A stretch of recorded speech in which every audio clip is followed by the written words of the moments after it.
We are on, this is a simple one. Morning all. We are on top of Tesvav Amud Aleph 15a by the Mishnah.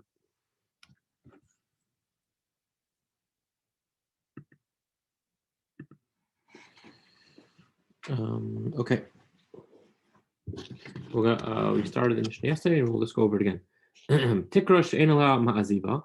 If we have a roof, so you have a roof of a sukkah, and there's no plaster on the roof; it's just wooden beams.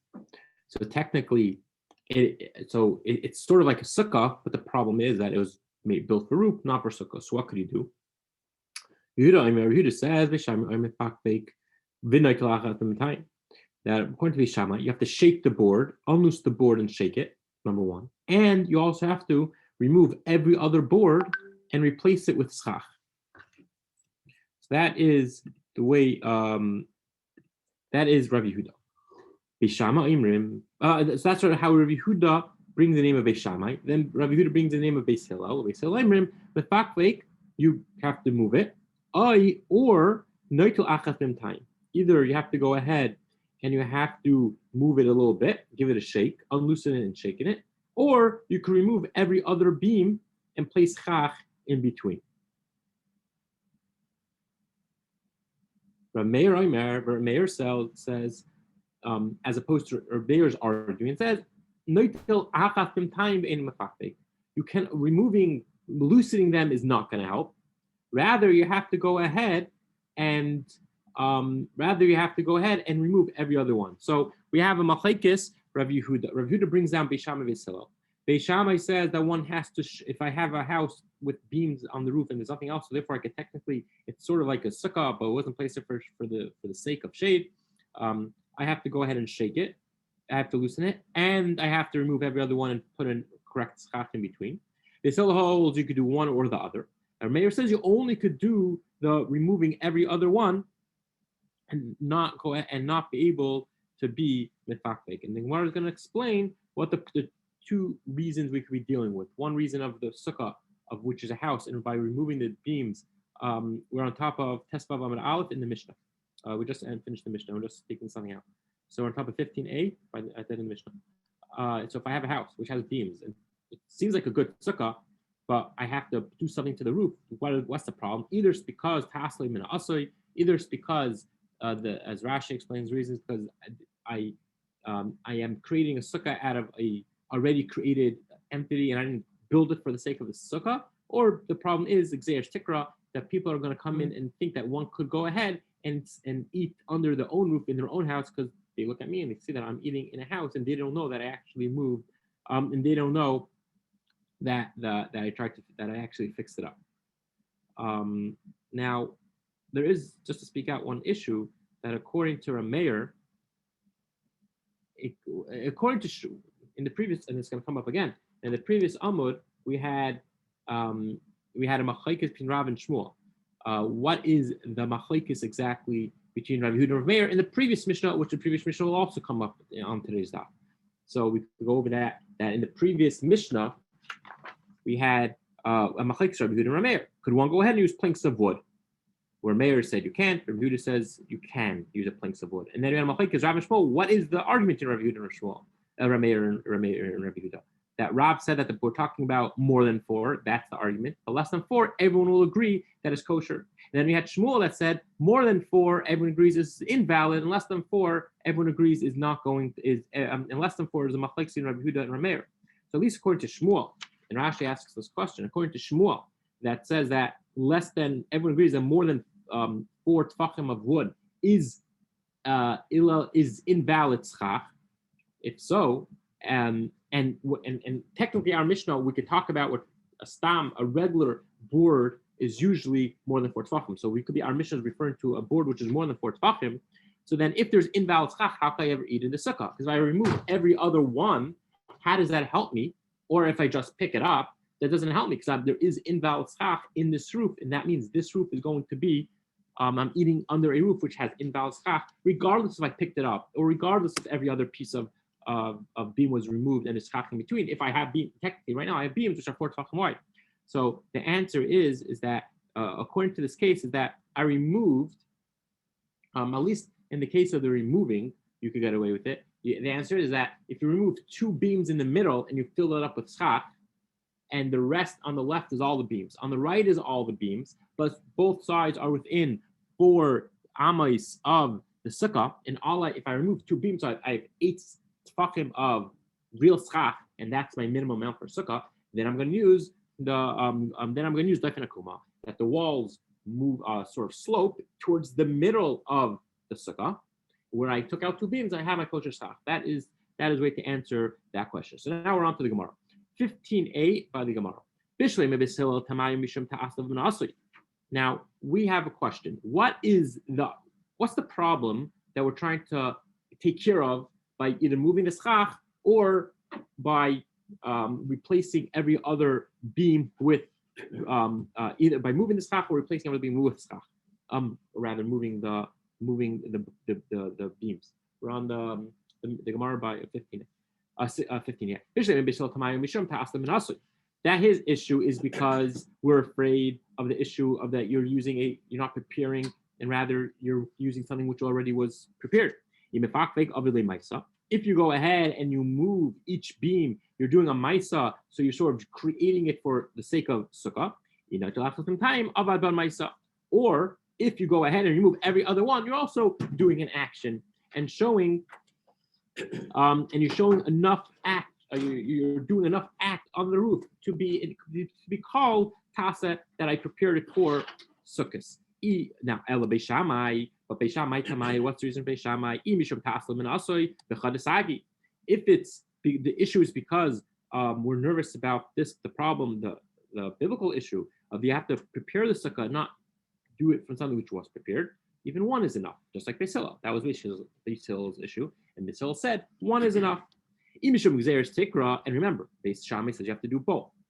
Imishum gzeres tikra, if it's because we're worried that the decree that people are going to think you're eating in a house, b'noitel achas ben time sagi, then all you have to do is remove every other one, fill it up with schach, and we're going to see that you're eating a sukkah with schach.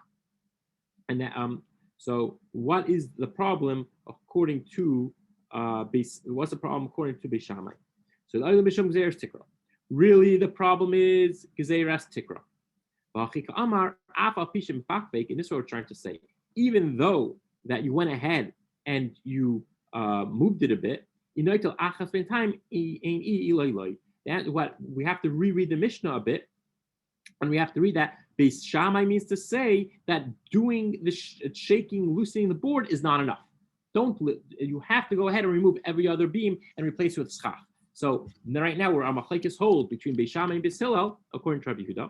As Beis Shammai says, you shaking, loosening the beam doesn't work at all. Rather, one has to go ahead and remove every other beam and fill it up with schach. And Beis Hillel says you can do one or the other. Now, if that's what Beis Shammai says, and Beis Shammai holds that you only removing every other beam and filling the area up with schach works, and loosening is not going to work. Let's look at the end of our Mishnah. Meir clearly says that removing it's not going to help, loosening is not going to help, and you have to replace every other beam with schach. So Meir Hainu Beis Shammai. If so, that if you want to tell me that Beis Shammai means to say that shaking does not work, but rather you have to remove every other beam and fill up with schach, that's for Meir. So what's the difference between Shammai and Meir? Usually, when we bring down different Tanaim in the Mishnah, it's the sake of arguing to explain a different opinion. Over here, there's nothing to explain why Rameir being brought down if Rameir is Beis Shammai. So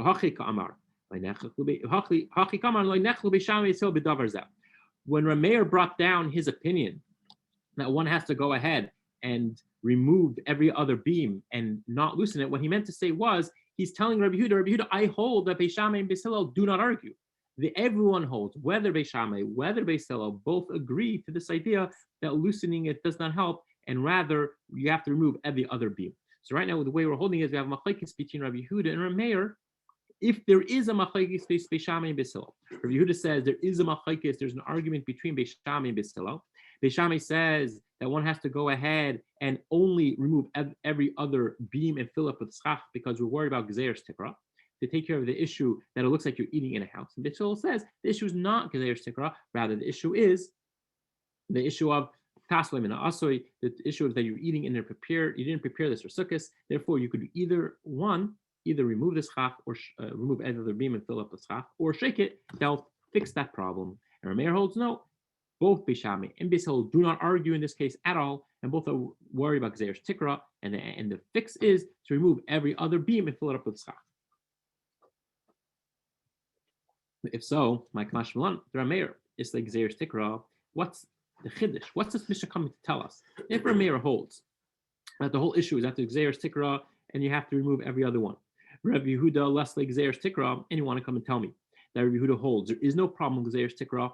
Now, when we say Rabbi Yehuda, we say Rabbi Yehuda according to Beis Hillel, because we know we go with Beis Hillel. So therefore, from this point on, whenever we say Rabbi Yehuda, we mean what Rabbi Yehuda's halachic opinion is. If Rabbi Yehuda brings down an opinion of Beis Shammai and Beis Hillel, we will assume that he goes like Beis Hillel, because we always go with Beis Hillel. So therefore, that means right now, we have Rameir holds that there's a problem with Gzeir's Tikra. Both, and he holds that according across the board. There's always a problem that we are afraid that you're eating in a house. To rectify that issue, we remove every other beam and fill it up with schach. That is Rameir. Rabbi Yehuda less like Gzeir's Tikra, and Rabbi Yehuda going like Rabbi Beis Hillel. There is no such issue, and he's only worried about the one issue of Tase v'lemina asayim. But if that's so, this Mishnah is not coming to teach us anything because we already know Rameir and Rabbi Yehuda argue. This now we learned, and we learned this on Yudalad Amar Aleph. We learned this yesterday in the Mishnah. It's now we learned Mesachin ben Nesarim. Rabbi Yehuda. Rabbi Yehuda says you could use beams for your schach, and we're not afraid for Gzeiras Tikra. Rameir Aser. Rameir says that's forbidden. So if that's what we're coming down to, that it's a pure machlekes between Rabbi Yehuda and Rameir, that is all our Mishnah is coming to teach us. If there's a machlekes, if we actually hold of Gzeiras Tikra, then what's it coming to teach us if we already know that from 14a? Amar Chia bar Abba. So it comes along Rabbi Chia bar Abba, and he says the Reisha, the first Mishnah on Yudaladam on Aleph on 14a, we're changing the entire understanding of that Mishnah. That Mishnah was not talking about the issue of Gzeir's Tikra. We're not talking about the issue that we are afraid, we're concerned that people are going to think you're sleeping, you're eating in a house. Rather, the issue there of the beams was that it was smooth beams, and we're afraid. Now we are afraid that if you're using smooth beams, meaning if it's very rough wood, then we're going to understand that's not a kli. No one really goes ahead and uses rough, extremely rough wood for any real usage. But if it's extremely smooth, now we understand that you can start using it for different utilities. Therefore, we're afraid if it's very smooth beams, people might think that the next step is you might end up using something which is makabel tuma. That is machlekes between Rabbi Yehuda and Rameir if one could use beams on 14a. Okay, so that's what we have. So that means on 14a, where the machlekes is the argument is going on if we have gzeiras kalim. If we say you can't use this type of wood because we're afraid you end up using kalim, which is vessels which are makabel tuma and invalid for schach. And that's the machlekes. So Yehuda says we don't worry about that. Rameir says we do worry about that. And our Mishnah, it's now only in our Mishnah we introduce this idea of Gzeiras Tikra, this Gezeira, the decree that we're afraid that you might be eating in a house because people are going to look up and say, oh, that type of wood is the beams usually used in the house. Now this is all good. Rabbi Yehuda Amar Rab the Amar Bechitzin Zacharim Ksheira Nekevers Besula. Now we had this, I think, on 13 that we had. What are you allowed to go ahead and use arrow shafts for your sukkah? The wooden part of the arrow shaft, and we said that it depends if it's the male type that the wood has a flat piece, the arrowhead fits into the arrowhead has the indentation to fit into the arrow shaft. Those type of arrow shafts are permitted because it's just a flat piece of wood and therefore it's not makabel tuma. But nekevis psula. But the nekevos are a problem because those have a kli kibel. There's an indentation inside of the wood in order to accept the protrusion from the meta protrusion from the arrowhead. That's fine. Then that will work. Like Gaza is a charm atu nekevos. And over there, no. So so we see over there, we don't make a decree that maybe we should make a decree. How could you go ahead and use arrow shafts? Even the arrow shafts which are not a problem for schach, wouldn't be worried that you might end up using the arrow shafts which are a problem, and we don't have to make such a decree. So hachanami like nigzar nisar meshuvim up to kalim. So in our case, why is Rameir worrying about this issue Just like by the hour shops, we don't worry about you might mix up the two. So it's the same thing by us. Don't say we shouldn't decree that you can't use smooth beams because we're afraid you might go ahead and end up using a real vessel. So the whole idea of the Xeris Kalim doesn't make sense according to the one that holds that you could use male hour shots. The safer pligi Xeris Sikra. So the Gemara goes on to say that no, let's take that back. Both Mishnayos, both 14a and 15a, our Mishnayos are dealing with the same issue of a Xeris Sikra. Of that, we're afraid that people are going to think you're going to eat in a house. Pligi, betarti, zimni, lamli. So if so, again, why we bring down the same argument twice? Seems like the same exact machlekes, same exact argument. So Seifa, Rabbi Yehuda. Now, so the Seifa is coming to add on something new. Rabbi Yehuda de Amar Leila Rameir Amaika Asarim Ben Asarim. So Rabbi Yehuda is continuing the conversation through Rameir, but now he's bringing in sort of like a new proof for his view that there is no Xeris Tikra. We don't worry about beams bigger than 4 tefachim. If you're really, so Rabbi Yehuda is telling Rameir, in 14a, you told me that you're really afraid of Xeris Tikra, of the decree of the roof. That's Beis Shammai Beis Shammai worries about that. Beis Hillel Gazri, but Beis Hillel never made a Gzera. Yeah. First word of the line wrong, please. Who the Islahu? Say what? Who? Hey Vav Aleph. Like a third of the way, 2/3 down. And so far you speak that be who did eat the who? Yeah. Okay. Beis Hillel Gazri. So Rabbi Yehuda turned to Rameir and said, I don't understand. Why are you worrying about Beis Shammai? Beis Hillel says that we don't have Xeris Tikra, so I am right and you are wrong. So why are you arguing with me? So Amar Rameir, in our Mishnah, Rameir comes and tells us, so comes along Rameir and says, I personally hold that Beis Hillel Beis Shammai never had such an argument, and both Beis Hillel and Beis Shammai will agree to my opinion that there is a problem of Xeris Tikra. Okay, so right now we're holding that both Mishnayos on 14a and 15a are dealing with the problem with Xeris Tikra. Rabbi Yehuda holds there's no problem with Xeris. We don't worry about the Xeris Tikra. Rabbi Meir holds that we do worry about Xeris Tikra. Rabbi Yehuda holds that Beis Hillel agrees with him that there is no issue, a worry of Xeris Tikra, and Rabbi Meir holds that Beis Hillel does worry about the problem of Xeris Tikra. Now, Hanichal Rav Amar Machlekes B'Sheish Ben Arba de Rameir. Hanicha Rav Amar Machlekes B'Sheish Ben Arba. That this is good according to Rav, which we learned yesterday, that there's really a machlekes in between Rav and Shmuel. Exactly what is it, the machlekes between Rav Yehuda and Rameir? Rav holds that the whole argument between Rameir and Rav Yehuda is on beams bigger than 4. B'Sheish Ben Arba de Rameir Isluhu Xeris Tikra. Beams larger than 4 tefachim, then Rameir holds there is a problem with Xeris Tikra. Yehuda less like Xeris Tikra. And Rabbi Yehuda holds there is no issue of Xeris Tikra across the board. We never worry about Xeris Tikra at all. And therefore it makes sense for Beis Hillel to hold, that's why it makes sense in our Mishnah. Beis Hillel says you could do one or the other because he's not worried about Xeris Tikra at all. And usually, when we say just planks of wood, we mean more than 4 tefachim. So our Mishnah works beautifully. That Yehuda is bringing down Beis Hillel as a proof that planks of wood more than 4 tefachim is not a problem with Xeris Tikra. And in our case, where it's a house, all we worry about is pasta of limon also. Elul Shmuel. But according to Shmuel, Damar b'she'ein ben arba, that machlekes avayesh ben arba divrei kol psula sefer by pligi.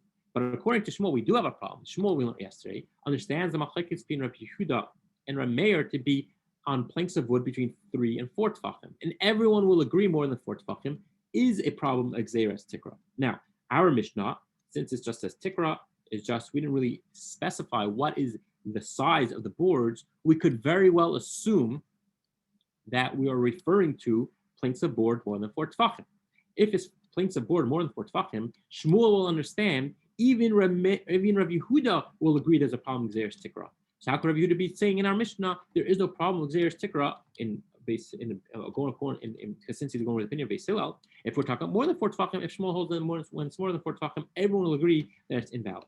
So the answer is the betule Tikra kamifkidim. Like this between Rabbi Yehuda and Rameir, can one go ahead and remove could we say that this is no longer a roof, and therefore there is no issue of Xeris Tikra? Mar Batla. Mar says that according to Mar, that one could go ahead and by loosening the boards, according to Beis Hillel, Rabbi Yehuda, according to Beis Hillel, by removing the boards, loosening the boards, that is enough to state that, you know what, I don't want this as a roof, and therefore there's no decree, there's no concern that someone's gonna worry and see and think that you're eating in a sukkah. Or next time I will eat in a sukkah because I think I can eat in a sukkah because I just loosen the boards. I understand that there's a reason why you loosen the boards because I understand that I'm not allowed to eat in such a sukkah. Umar savar b'hachila b'chla. And Mar holds, and Rameir is going to hold, no, there is no such thing as removing the concern and decree of the roof. So right now, we sort of have a machlekes, and that's according to Shmuel. So really at the end of the day, we have machlekes Rav and Shmuel in two parts. According to Rav, it's very simple. According to Rav, both Mishnayos on 14a and 15a, according to Rav, is talking about planks more than 4 tefachim. And that's the typical machlekes between Rabbi Yehuda and Rameir. Planks are more tefachim. Does that work or not? Rabbi Yehuda holds it works, and he brings Beis Hillel as a proof because Beis Hillel doesn't seem to be worried about the Gzeir Tikra. He's just worried about Tasa, Evlim, and Asay in our case in our Mishnah. Rameir says no. Beis Hillel will worry about it. That's what according to Rav.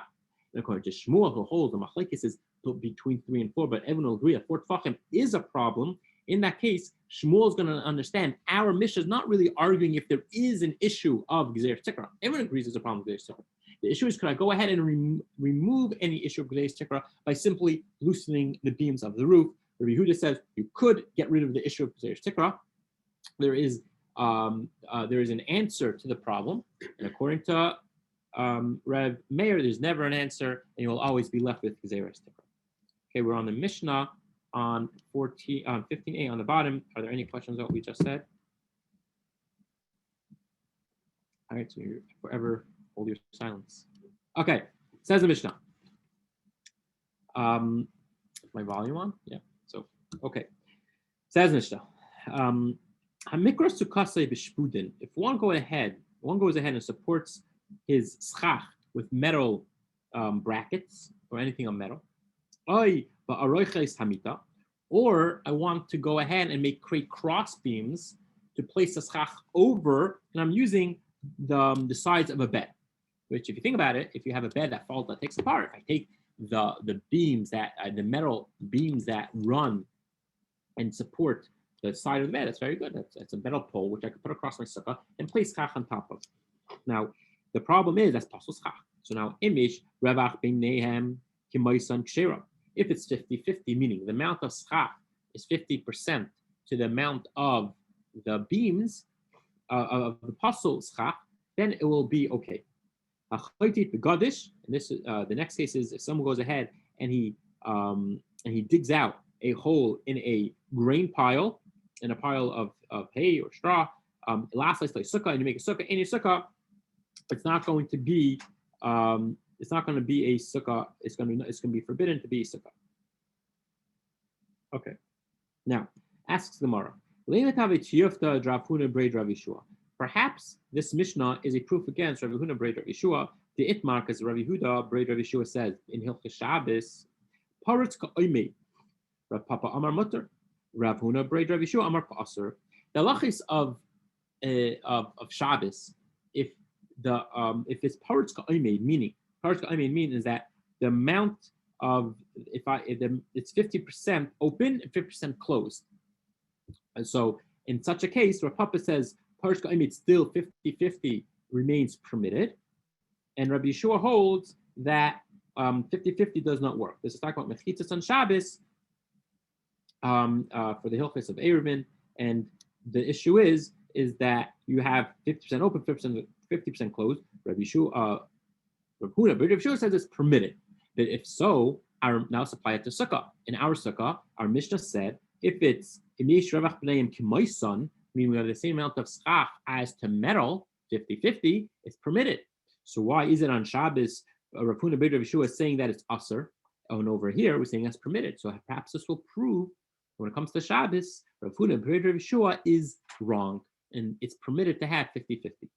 So Amlach Rav Huna Braid Rav Yeshua. So Rav Huna Braid Rav Yeshua will give you an answer. My kemaisan b'nichsa v'yoytza. What do it mean kemaisan? What does it mean to say in our Mishnah that when there's space enough which is equal? So that is equal in order. If I have if I have beams of metal going across, and I'm putting in between each one schach, if it's exactly 50-50, I'm never going to be able to get the exact amount of schach as to well, in order for me to easily fit in the schach the same size as the beams, I'm going to have a slightly wider open area, for my schach than the beams, because if there's no airspace, it's very hard to stuff it in. So if I have to take the same exact size as the beams and stuff that into the same size as the beam, that's not going to go. There's going to be exact no airspace at all between the two to push it in. Therefore, obviously, I need a little bit of space by each place where I'm putting the schach over the beams in order to be able to fit in my schach. So therefore, it's not exactly 50-50. It's going to be 50.1 to 40.9, and therefore it's not exactly 50-50. And that would be the answer to Rav Huna Braid Rabbi Shul. And that we turn to the top of 15b, the test of Amud Beis. But after it's the same. But is it? Are you able to go ahead that so exact that it's going to be? But are you able to go ahead and be able to say that it's exactly by taking it and going out? Are you able to say that it could be exactly as you want it? No, we meant to say is when you leave a little bit of space. Okay, Rav Amar now that's one answer. So basically, one answer is that we're leaving a little bit of space. The other answer is no. Even if you are not leaving a little space, there is a way to go ahead and say that if I go ahead and my sukkah, if the beams are going one way and I lay down a mat of schach the other way, what'll end up happening is that whether you like it or not, that there's always going to be more schach than there'll be more schach than there'll always be more schach than the beams, or vice versa. The other one's going one way. I'm going to place my I'm not filling in, rather I'm going over all of it. Therefore, I'm always going to have more schach than I have the metal.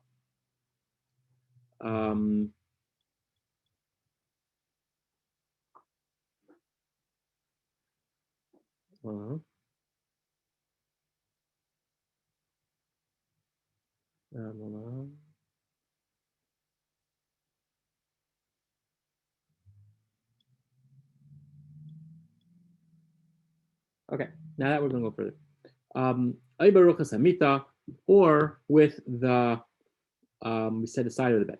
Now, later on the side of the Rav Ami, perhaps this is going to help as a proof to Rav Ami bar Tavyumi. The Amar Rav Ami bar Tavyumi, because Rav Ami bar Tavyumi says that Sechacha bekelim bebloi kelim psul. Because according to Rabbi Bar Tavami, you could go ahead and if you take strips of rags, which are less than 3 by 3 tefachim, which usually means that they lost their ability. Anything less than 3 by 3 tefachim, we don't really say they're usable at all, and therefore they shouldn't be makabel tuma.